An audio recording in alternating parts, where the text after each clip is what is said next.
war chest to spend billions and billions of naira in the days leading to the election, not just on election day. The door-to-door campaign that they do, they put money in people's hands. They put bags of rice in people's hands. They put bags of gari in people's hands. These things cost money. If you cannot mobilize sufficient financing for the election, you're already standing on rickety legs. This is the nature of our politics.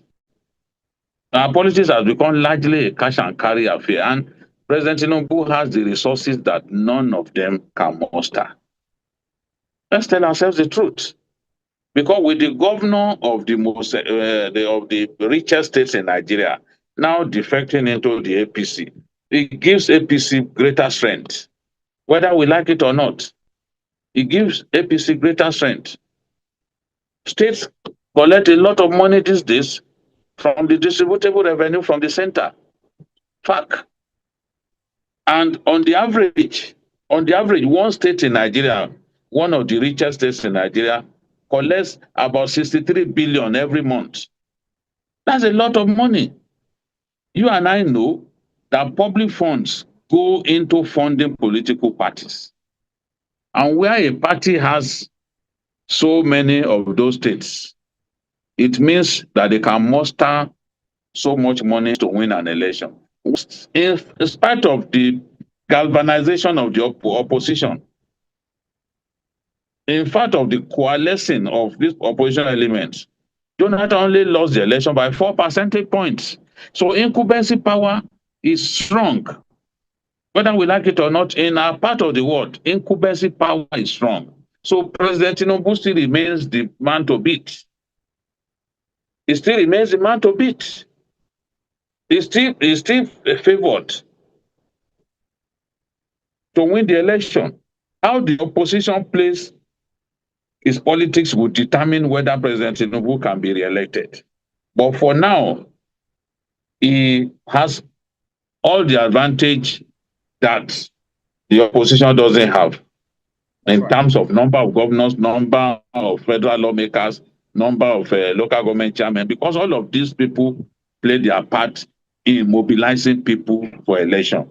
Not just on election day, but in the days leading to election. The more political heavyweights you have, the greater your chances of reaching the grassroots. When you are able to reach the grassroots, you can make a big impact in an election.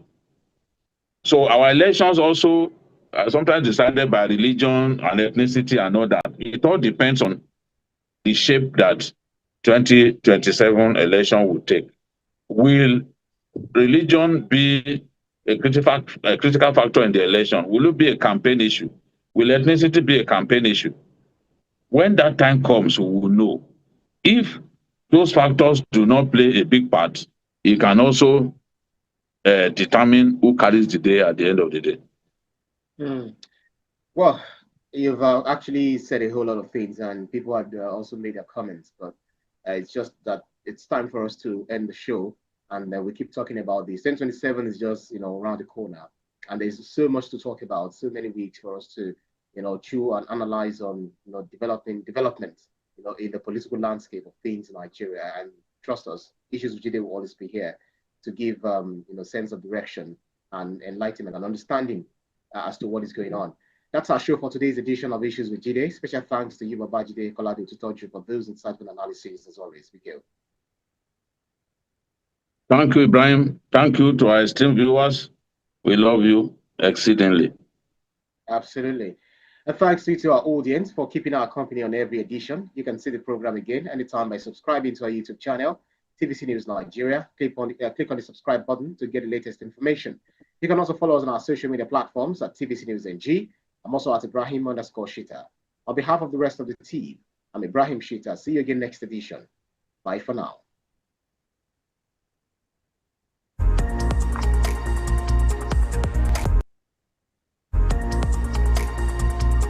Go positive there.